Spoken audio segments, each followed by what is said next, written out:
Chers frères et sœurs, que la paix et la grâce de Dieu soient avec vous tous. Amen. La paix, bon Dieu, avec nous. Amen.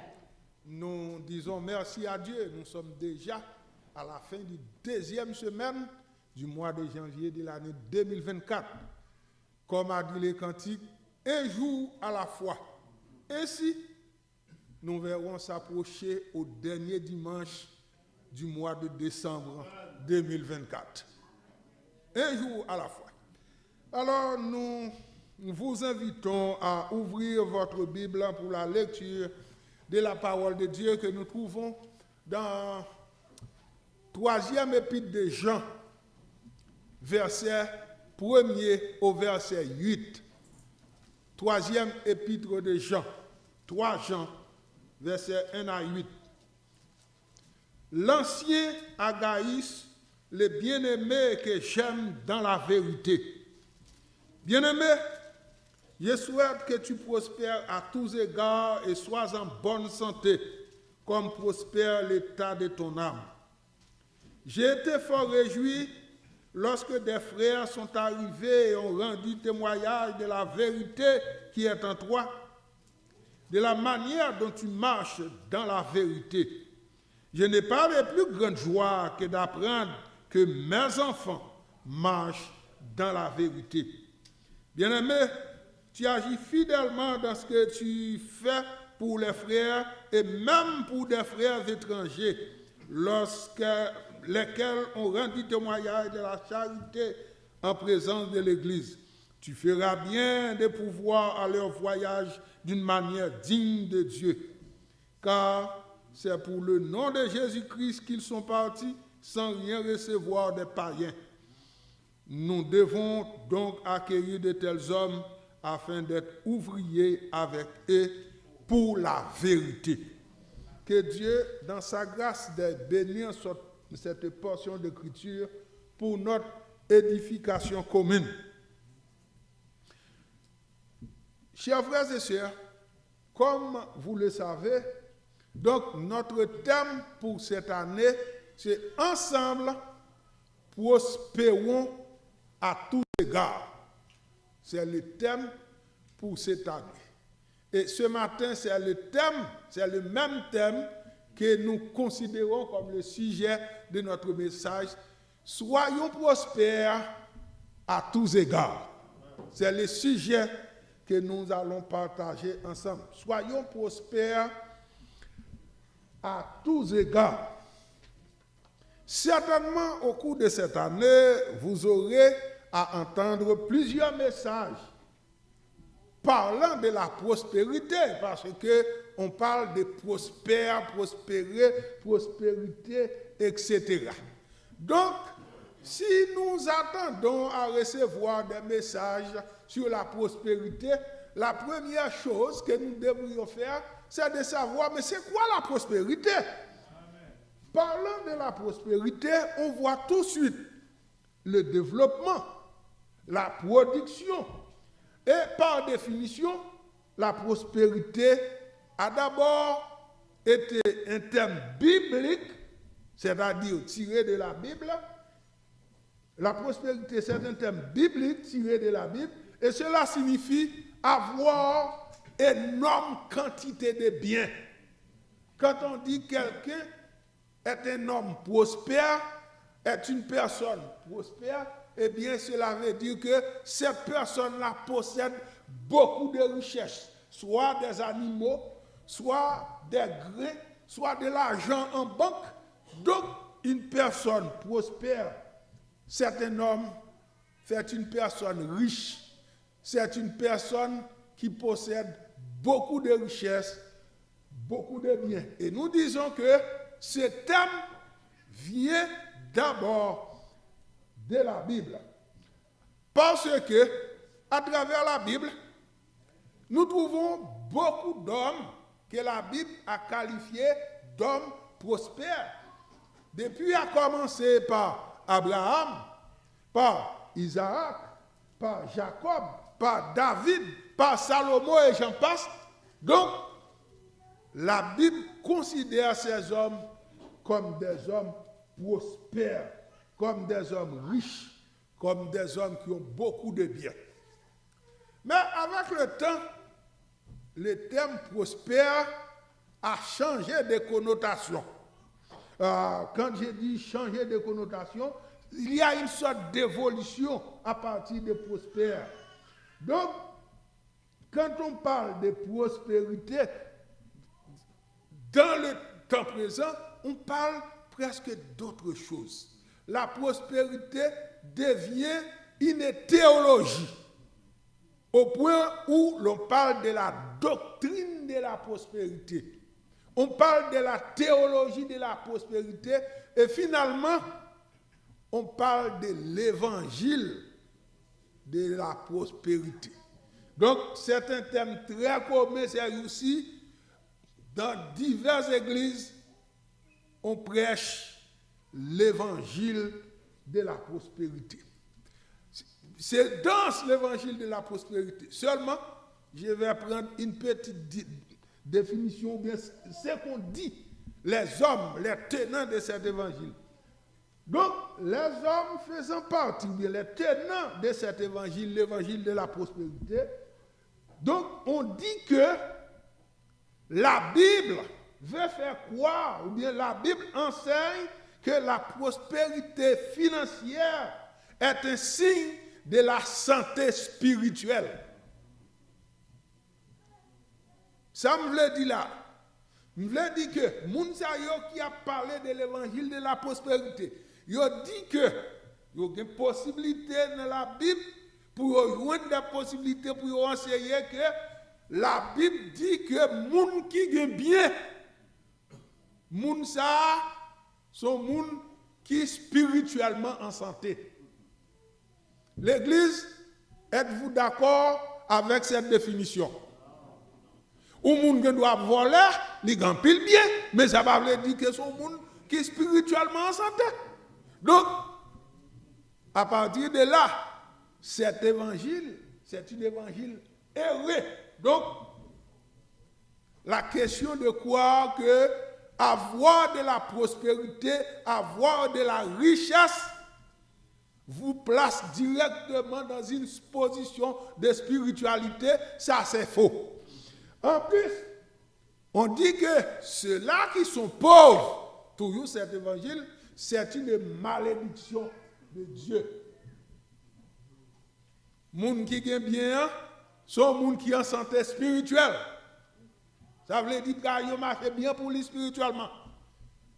Et le petit pauvre malheureux accident là, pas gagné un beau diable, il dit son moun qui en bas malédiction mondiale, Dieu qui fait le bagage.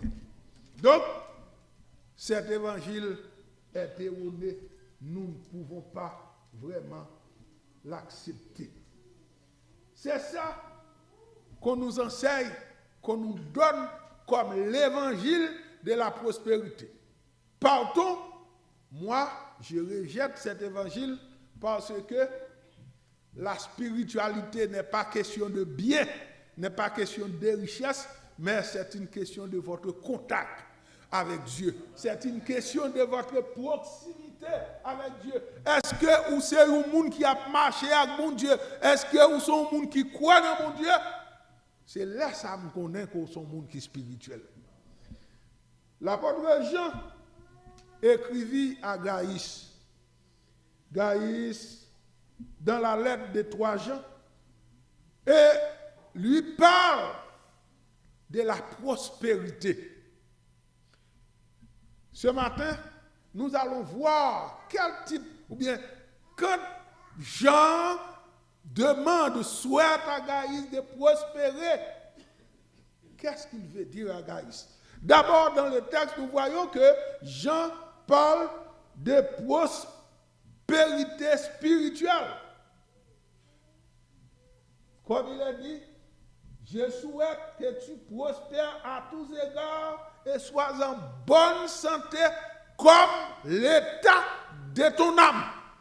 Donc, cela nous fait comprendre que Gaïs était un homme qui spirituellement en bonne santé. Gaïs était en bonne santé sur le plan spirituel. Mais j'en profite pour lui dire je souhaite que tu prospères à tous égards. C'est quoi prospérer à tous égards?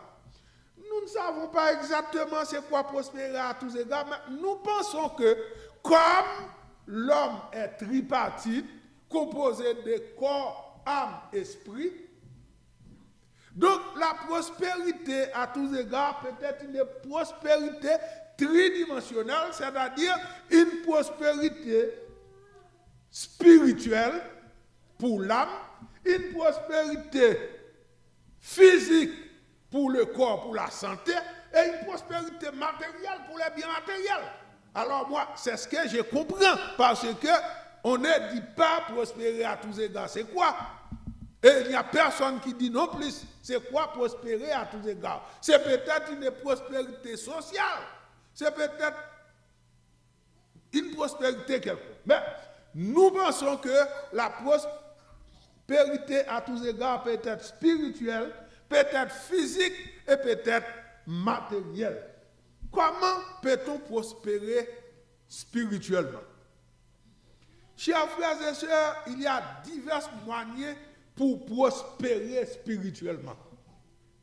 D'abord, la croyance en Dieu, c'est le premier pas pour prospérer spirituellement. Si vous ne croyez pas en Dieu, vous ne pouvez pas grandir spirituellement. Il est impossible de grandir spirituellement alors que vous ne pensez jamais à Dieu. Donc, la croyance profonde en Dieu, c'est un moyen de prospérer. La lecture de la parole de Dieu est notre moyen. La prière, vivre, marcher selon l'esprit, obéir à la parole de Dieu. Ce sont tous des moyens de prospérer spirituellement. Et n'oubliez pas, Jean, l'apôtre Jean, écrivit à Gaïs pour lui dire, mais j'ai appris que spirituellement vous êtes un homme très prospère. Cela veut dire que Gaïs avait déjà appliqué toutes ces choses dans sa vie. Mais dans le texte de 3 Jean, dans ce texte que nous venons de lire, nous trouvons un élément ici qui, semble-t-il, représente la base de la prospérité de Gaïs, de la prospérité spirituelle de Gaïs. Cet élément, c'est la vérité. Parce que dans ce texte, verset 1er au verset 8, l'apôtre Jean a cité le terme prospérité pas moins de 6 fois. Le terme de vérité pas moins de 6 fois dans les 8 versets. D'abord, au verset 1er, nous trouvons l'ancien, en la personne de Jean, qui s'adresse à Gaïs, le bien-aimé, qu'il aime dans la vérité.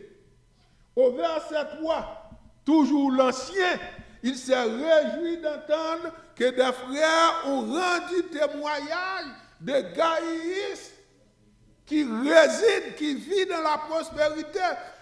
Toujours au verset 3, il parle encore, il s'est réjoui d'apprendre que des frères disent que Gaïs marche dans la vérité.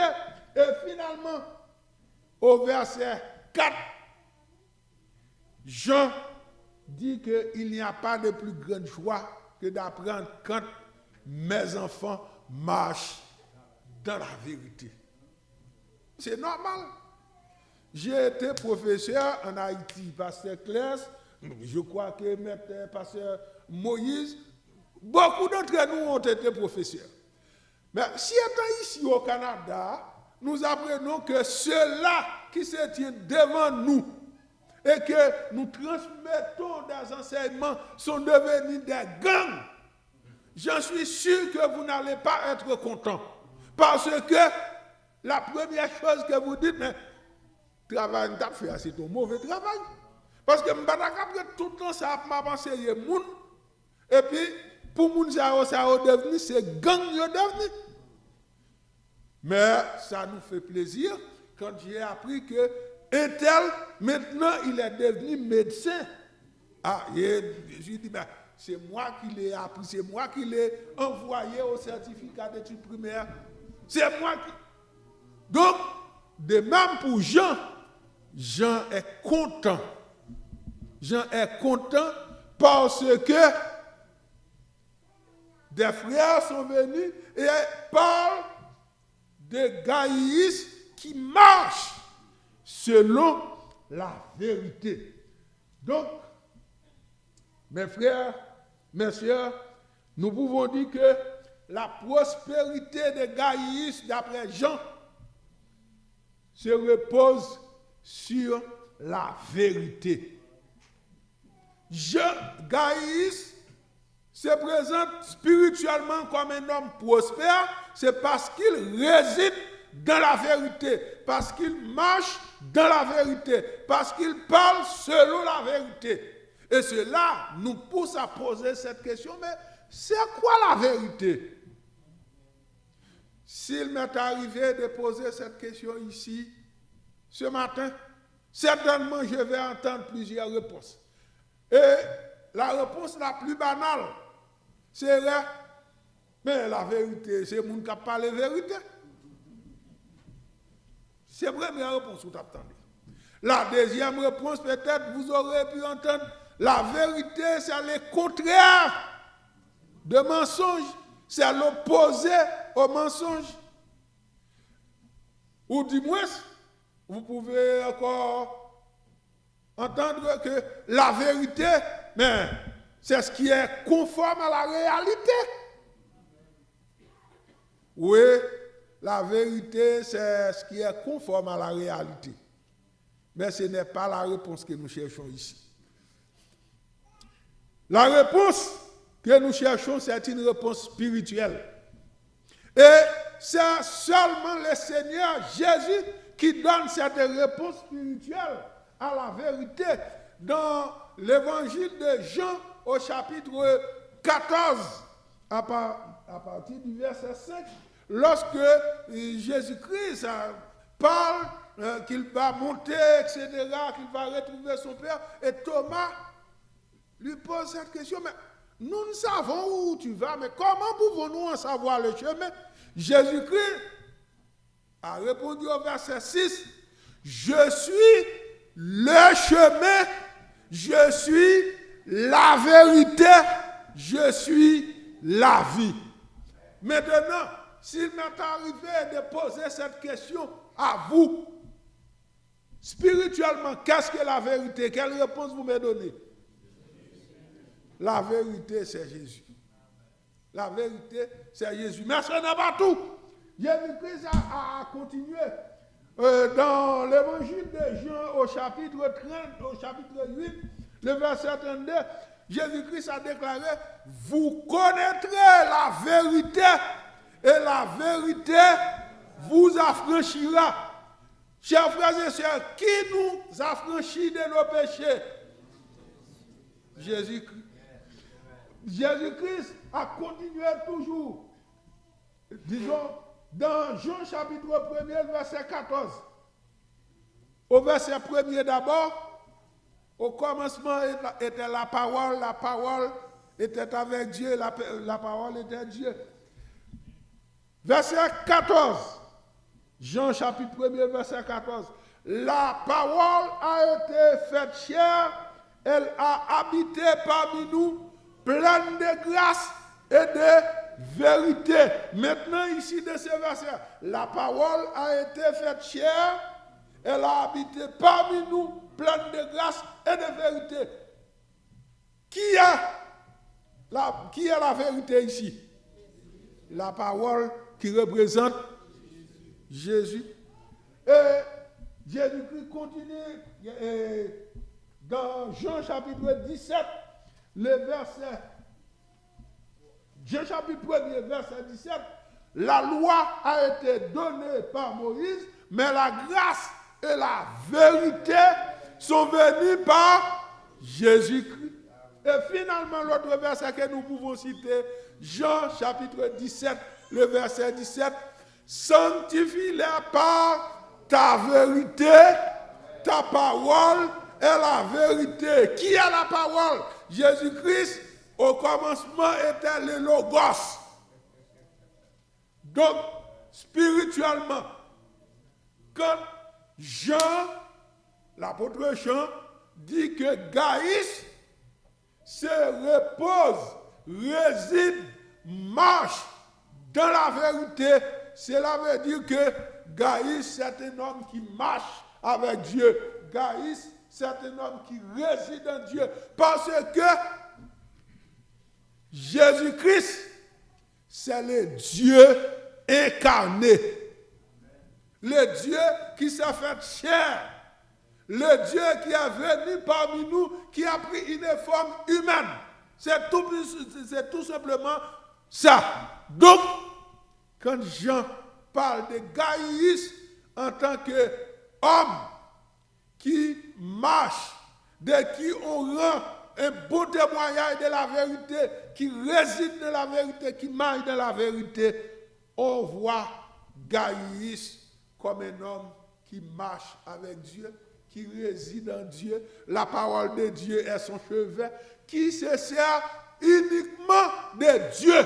Donc, chers frères et sœurs, en ce sens, nous pouvons dire que Gaïs est un homme prospère spirituellement. C'est un homme qui possédait un pile bien spirituellement parce qu'il réside, il vit, il marche dans la vérité, il marche en Dieu. Et laissez-moi vous dire, chacun de nous ici, présent ce matin, nous pouvons faire cette même expérience que Gaïs a connue. C'est-à-dire, nous pouvons résider dans la vérité. Si nous résidons dans la vérité, à l'instar de Gaïs, c'est-à-dire que nous sommes quelqu'un qui mène une vie, qui prospère spirituellement. Si nous marchons dans la vérité, nous sommes quelqu'un qui prospère spirituellement. Bien aimé, c'est triste de croire et d'entendre cela. Il y a des chrétiens, même les disent bonjour, ça va par la vérité. Même bonjour par la vérité. Donc, dans ce cas-là, nous ne pouvons pas dire que cette personne-là marche dans la vérité, réside dans la vérité. Oh, il est beaucoup plus facile de dire la vérité, de marcher dans la vérité. Nous sommes d'accord que certaines fois, la vérité blesse parce qu'on ne veut pas entendre la vérité, mais il est préférable de dire la vérité au lieu de mentir, parce que même Jésus frère de ça, tout menti par fond, même qu'à enterrer. Donc, ça veut dire que le plus facile sous bail mentir, moun n'a pas sous bail la vérité, moun n'a pas d'accord avant, mais c'est vérité au dit, il était déjà comme ça, au lieu qu'on balle mentir, pipi devant, ou pral coller. Donc, chers frères et sœurs, nous devons vivre à l'instar de Gaïs, marcher, vivre dans la vérité. Si nous faisons cela, certainement, nous sommes des chrétiens prospères spirituellement. Et deuxièmement,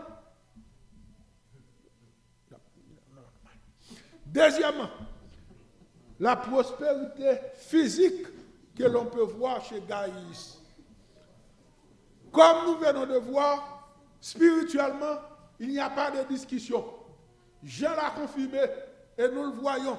Gaïs, c'est un homme prospère spirituellement.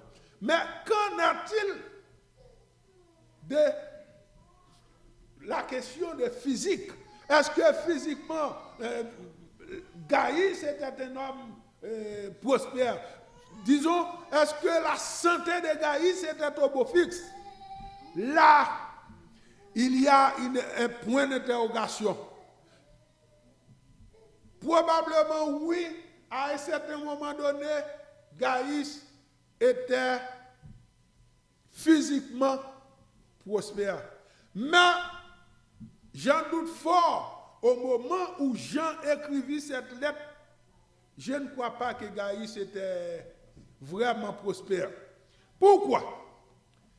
Parce que tout simplement, comme Jean salue Gaïs pour sa vie spirituelle. Je pense que si Gaïs était physiquement fort, monsieur a tout loué Gaïs, même Jean loué pour sa vie spirituelle.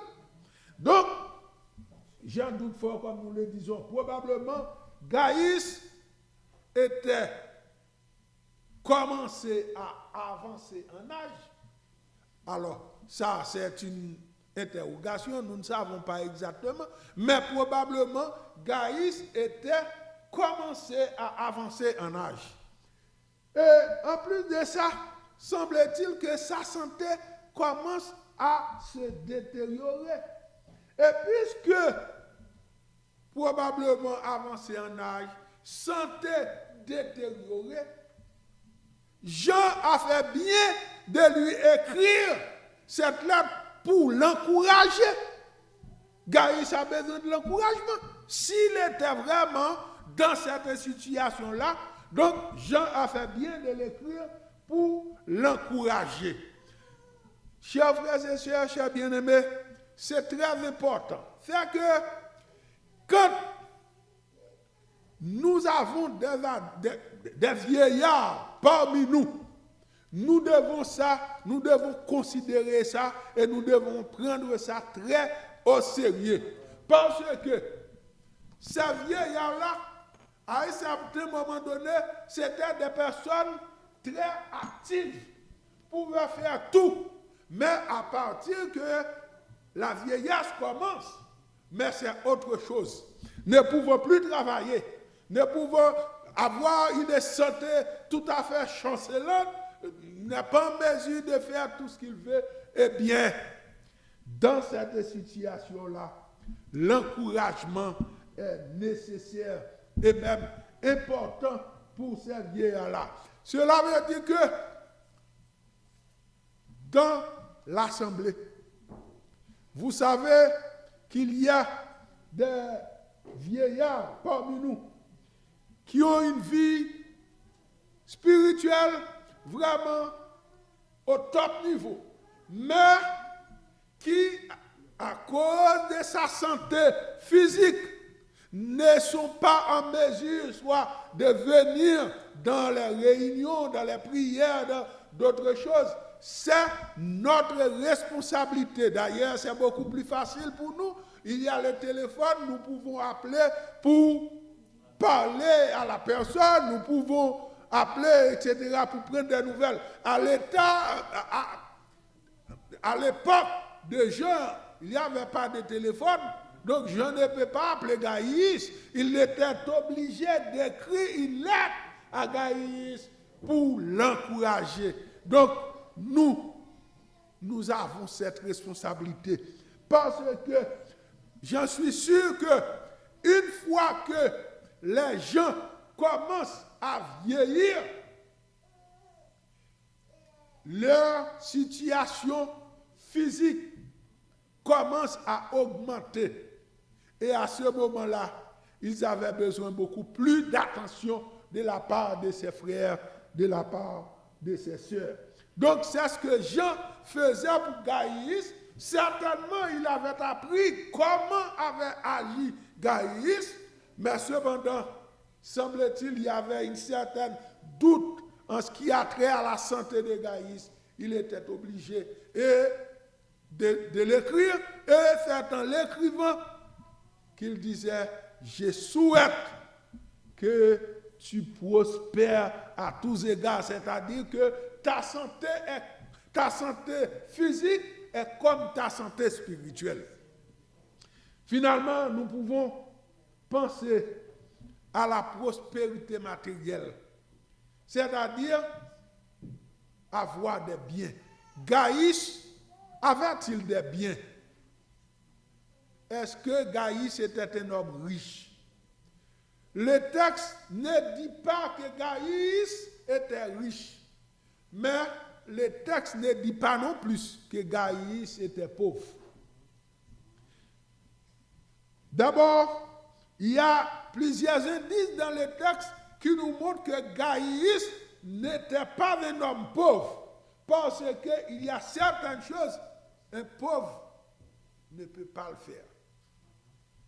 Le texte parle de Gaius en tant que hôte qui reçoit des gens, qui offre l'hospitalité. Quelqu'un qui offre l'hospitalité ne peut pas être considéré comme un pauvre. Premièrement, pour offrir l'hospitalité, il faut avoir une maison plus ou moins décente. Ou une chambre qu'on a recevoir moun. Ou qu'à offrir moun, ou qu'à aider nous seul qui chambre caille et pour nous offrir mon hospitalité là-dedans. Ou pas de côté pour recevoir. Donc, alors que dans le texte, Jean félicitait Gaius parce que les frères qui se sont arrivés ont rendu témoignage comment Gaius était un bon homme, comment Gaius avait accueilli les visiteurs, les frères, et en plus des frères, même des frères des étrangers, ceux-là que Gaius ne connaissait même pas. Gaius avait accueilli ces frères-là. Cela veut dire que Gaius ne peut pas être considéré comme un homme pauvre. Gaius avait l'amour. C'est ce que le texte a dit. À cause de la charité que Gaius possédait, il faisait des choses extraordinaires. Donc, nous ne pouvons pas considérer Gaius comme un homme pauvre. Mais, encore une fois de plus, comme Gaius commençait à descendre, sa santé diminuait considérablement, probablement ses ressources matérielles, ses biens commencent à diminuer également. Alors c'est une supposition.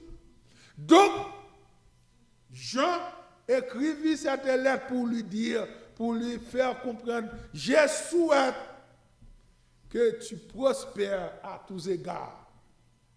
Que tu prospères sur le plan de santé, de même que tu prospères sur le plan spirituel, je souhaite que ta santé augmente également. Je souhaite que tes biens, tes richesses matérielles augmentent. Bien-aimés, à présent, on parle d'entrepreneurs dans l'Église. Je crois que c'est une bonne chose. Si on peut investir, entreprendre quelque chose de personnel, c'est très bon. C'est très bien et c'est très bon. Parce que quand on a quelque chose de productif qui produit, même si physiquement, même si matériellement, vous diminuez, mais vous recevez toujours. Vous recevez toujours quelques centimes. Peut-être vous ne pouvez pas comprendre ça. Il y a des gens qui sont dans les résidences, mais qui sont partie prenante dans les business. Ils ont gagné business qui ont marché d'ailleurs. Ils ont dans résidence, ils ont côté, ils sont pas actifs encore. Ils sont pas actifs. Mais cependant, parce que quand ils étaient jeunes, ou bien quand ils avaient la possibilité, ils s'investissaient.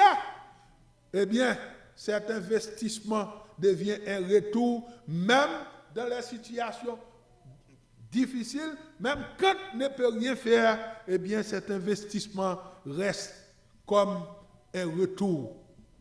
Donc, chers frères et sœurs, nous devons prospérer. Prospérer spirituellement, à l'instar de Gaius. Nous devons prospérer physiquement, c'est-à-dire maintenir notre corps dans un parfait état de santé.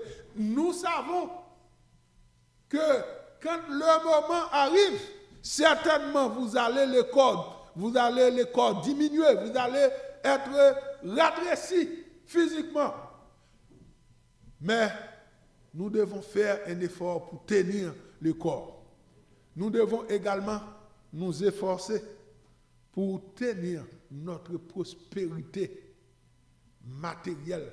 Même quand tout diminue, on est incapable de travailler, on est incapable de faire ce qu'on pouvait faire, mais on peut essayer de maintenir notre prospérité matérielle. Ainsi, chers frères et sœurs, nous pouvons rejoindre l'apôtre Jean pour souhaiter à Gaïs, je souhaite que tu prospères à tous égards comme prospère l'état de ton âme. C'est ainsi, ce matin, je souhaite à chacun de vous, ici présent, que vous prospérez à tous égards comme prospère l'état de ton âme. Que Dieu vous bénisse.